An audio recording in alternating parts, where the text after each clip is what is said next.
ये है जहाँ हम रह रहे हैं, ये इहलोक है। और परलोक क्या है?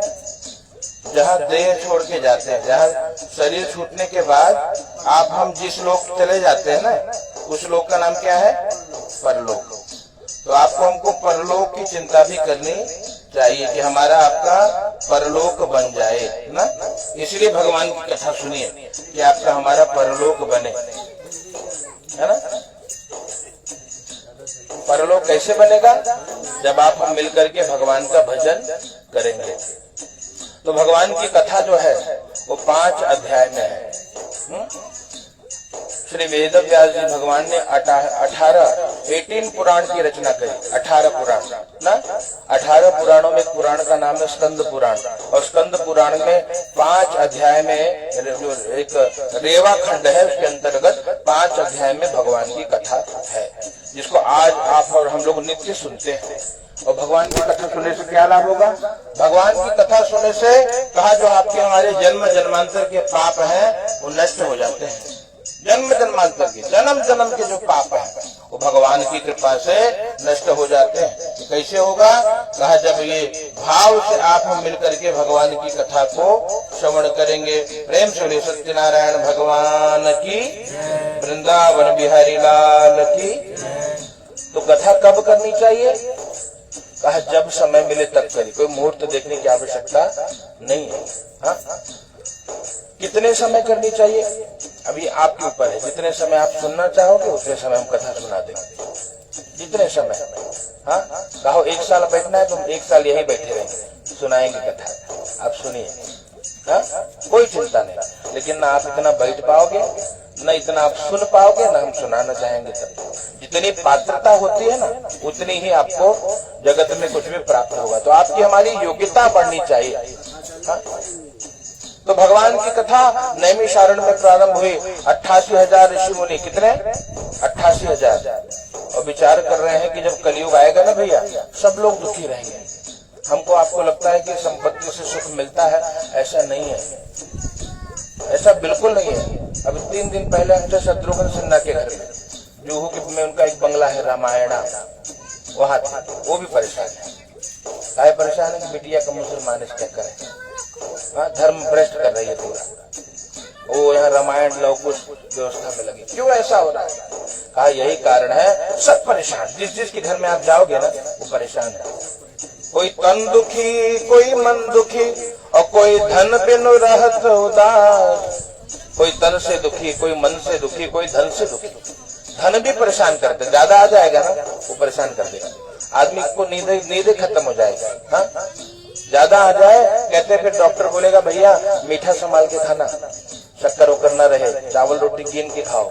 हाँ, शरीर में व्याधि आ जाएगी। इसलिए ज्यादा भी अच्छा नहीं है और थोड़ा भी अच्छा नहीं है कि भूखे मर रहे, खाना नहीं मिल रहा ना। तो संसार दुखी, कोई तन दुखी, कोई तन से दुखी है।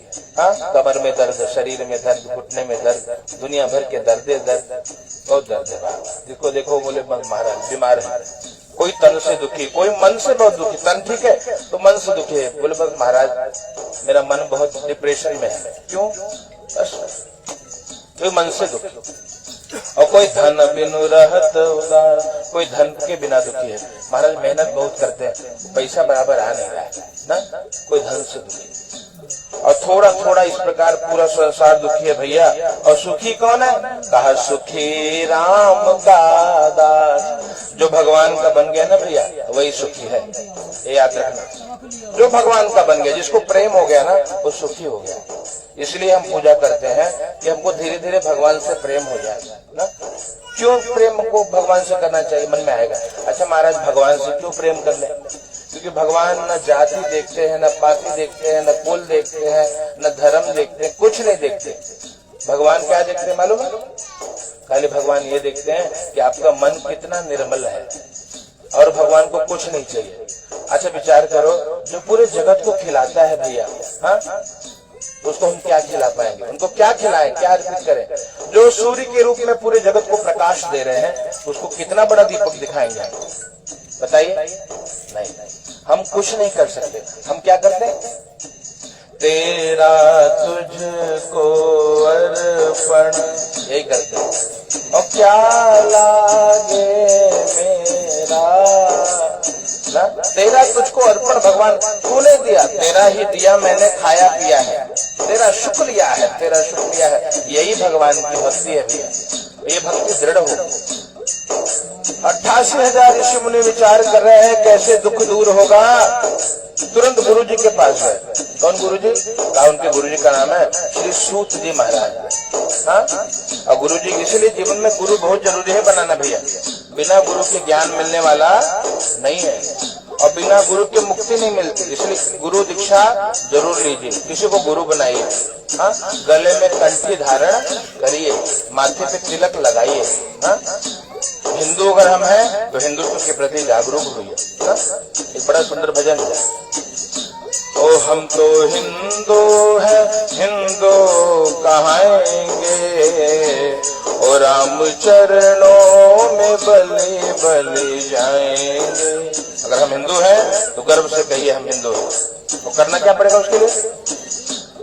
अपने आंगन में गोबर लगाएंगे और राम चरणों में बलि बलि जाए। गोबर से लिपना चाहिए, ये हमारा धर्म है। और अपने अंगना में तुलसी लगाएंगे, राम चरणों में बलि बलि जाएंगे। हमको अपने आंगन में तुलसी लगाना चाहिए। हर महिला को तुलसी जी की सेवा करनी चाहिए। अगर कोई स्त्री है और उसको कोई भी मनोकामना है, अगर वो तुलसी जी की सेवा करती है, सारी मनोकामना पूरी हो जाती है। इतनी शक्ति है तुलसी जी। स्त्री केवल एक सेवा करे, तुलसी जी की सेवा। वहाँ गाय की शुद्ध घृत का दीपक लगा दे, कल्याण हो जाएगा भैया। ये धर्म है। अपने द्वार पे, ओ अपने द्वार पे गैया दुहाएंगे, और राम चरणों में बलि बलि जाएंगे। अपने द्वार पे गौ माता होनी चाहिए। हाँ, गौ माता की सेवा बहुत जरूरी है भैया। क्यों? जितने देवता है ना संसार में, वो सब गाय के रोम रोम में है। 35 करोड़ देवता है भैया, गाय के रोम रोम में 33 कोटि देवी देवता भरे हैं। यहाँ तक शास्त्रों में वर्णन है कि लक्ष्मी जी को अभिमान था। हाँ, यारे मेरे बिना क्या होगा, लक्ष्मी कहीं नहीं, हम कहीं नहीं जाएंगे किसी के गौ माता के पास। और गंगा जी को अभिमान था, गंगा जी भी नहीं गए। और अंत में जब देखा कि सारे देवता गौ माता के रोम रोम में विराजमान है, मन में चिंता हो गई, क्या अब हम कहाँ जाएंगे। तुरंत गौ माता के चरणों में गए हैं, गौ माता को प्रणाम किया है लक्ष्मी जी ने, और कहा कि माँ हमको स्थान दीजिए, हमको भी कोई जगह दीजिए। गौ माता ने बोला कि देवी सारा बुकिंग हो चुका है, हाँ, रजिस्ट्रेशन कंप्लीट, अब आप कहाँ जाओगी। बोले माँ कृपा करो, हम कहाँ जाएंगे ना।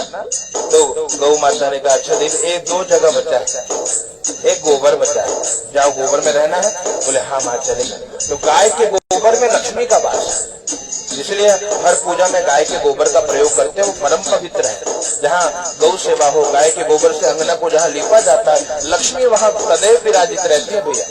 गाय के गोबर में लक्ष्मी। गंगा मैया बोले हमारे ऊपर कृपा, बोले मूत्र में रहो। तो गौमूत्र में गंगा जी का वास है, इसलिए जब पूजा होती है तो गौमूत्र छिड़कते हैं घर में। हाँ, इतनी महिमा है गौ माता की। तो हमारा धर्म है कि अगर हम हिंदू हैं भैया तो हम जगह महीने में एक बार ऐसे एकत्रित होकर के हनुमान चालीसा का पाठ करें, पूरा परिवार मिल करके। सबको हनुमान चालीसा याद होना चाहिए, है ना। और कृपा हो भजन का आयोजन करें, सुंदरकांड करें। हाँ, इससे क्या होगा, हम सब विकास करेंगे। जीवन में सब कुछ आपको हमको प्राप्त हो जाएगा। ये भगवान की कृपा है ना।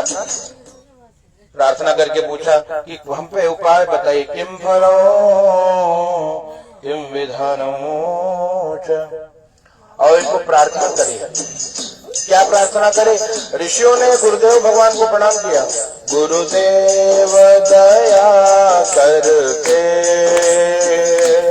हमको अपना लेना, ए गुरुदेव दया करके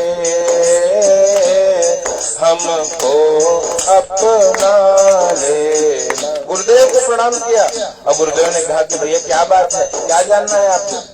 कहा महाराज जी सभी लोग दुखी हैं, उपाय बताइए। बोले कौन? भविष्य पूरा खराब है हमारा। कलयुग जैसे जैसे बढ़ेगा ना वैसे वैसे लोग भगवान को भूलते जाएंगे ना, संसार में इतने डूब जाएंगे धन कमाने के लिए। कहा जीवन में धर्म चला जाएगा, धर्म को बेच करके धन कमाएंगे। हाँ, पहले हमारा अपना नियम होता था, हम प्रातः काल उठते थे तो प्रातः काल उठ के रघुनाथा मात पिता गुरु नावे माथा, ये नियम था। अपने माँ के अपने पिता के चरणों में शीश लगाना, जिससे क्या होता है? जिससे 4 चीज बढ़ता है। क्या? आयु विद्या यशो बलम, आयु बढ़ती है, हाँ, विद्या बढ़ती है, यश बढ़ता है और बल बढ़ता है ना। लेकिन हम भूल गए। अच्छा बताओ, आज कितने लोग हैं जो सवेरे उठ करके पिताजी के चरणों में शीश लगाते हैं? बताइए, ये बच्चे लोग बैठे करते हैं? नहीं, ये सब काम महाराज हमको मत उठाओ, है ना। ये नियम था हमारा, इसलिए सुखी थे। माँ बाप के चरणों में शीश नवा दिया। धर्म ग्रंथ कहते हैं भैया, जिसने अपने माँ से प्रेम किया, जिसने अपने पिता की सेवा करी, उसमें तो क्या भैया सारे देवता प्रसन्न हो जाते हैं। यहाँ एक नगरी है पंढरपुर, जानते हैं? पंढरपुर में कौन है मालूम है? विठल बाबा। और विठल, क्यों विठल वहां आए मालूम है? वो पुंडरीक अपने पिता की सेवा कर रहे थे और पुंडरीक की सेवा से प्रसन्न होकर के साक्षात परमात्मा द्वारकाधीश उनके करके चलेंगे। कहा नहीं भगवान, तो क्या किया? वहाँ ईंट रखा था, ईटा होता है ना, ईटा, ईंट को फेंक दिया, उधर खड़े हो जाओ। तो भगवान आज भी उस ईंटे पे ऐसे खड़े हैं, देखा है आपने? ऐसे खड़े हैं। सुंदर ते ध्यान उबे विटेवारी कर कटिवारी खेवुनिया हरि मुखे मढ़ा हरे मुखे मढ़ा सुंदर ते गणना कोणकारी। वहां पे भगवान पंडरीनाथ आज भी खड़े हैं, लोग दर्शन करने जाते हैं और एक भगवान के नाम का कीर्तन करते हैं। आइए करते हैं, सब लोग को बोलना है, ओ जय जय राम कृष्ण हरि।